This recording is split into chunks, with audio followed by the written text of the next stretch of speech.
ABS-CBN News and Current Affairs. Naglilingkod sa inyo saan man sa mundo.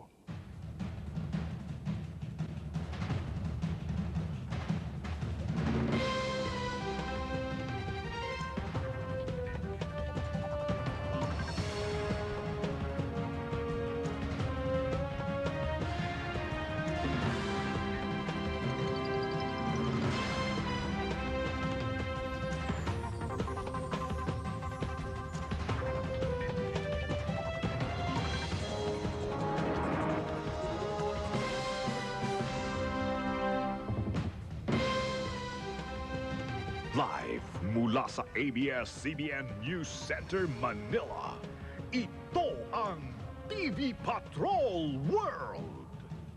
Magandang gabi, Pilipinas! Mula dito sa Sagip Kapamilya Relief Center sa Quezon City, ako si Julius Babaw. Mula naman sa nasalantang probinsya ng Real Quezon, ako si Karen Davila. At ako si Ted Filon. Kami ang mga patrol ng Pilipino. Nagbabalita at naglilingkod sa inyo saan man sa mundo. Tignoan, Real Quezon. Pasintabi po sa mga nakapanlulumong video o itsura ng mga bangkay na nadatnan ng aming mga kasamahan. Nagpapatrol live mula pa rin po sa Real Quezon si Jean Castañeda. Jean?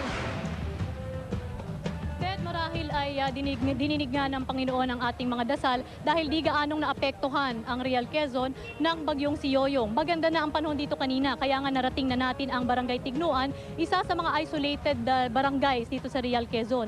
Dito nalibing ng buhay noong Lunes ang mahigit 100 residente nang matabunan ng landslide ang gusaling sinilungan nila.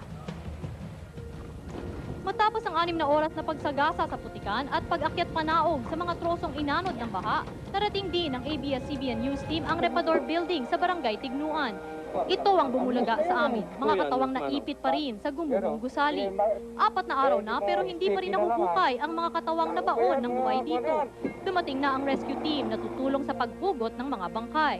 Sinusunog na ang 2 bangkay na ito, matindi na raw kasi ang amoy. Kaya di na isinama sa mass grave kung saan nilibing ang 25 bangkay na nahukay. Marahil tanging ang bangkay ng batang ito na nahugot sa putikan ang makapaglalarawan ng lagim ng mga nalibing ng buhay sa gusaling ito. Nakaligtas si Mang Faustino at ang 10 taong gulang na anak, puno ng dalos ang mag-ama.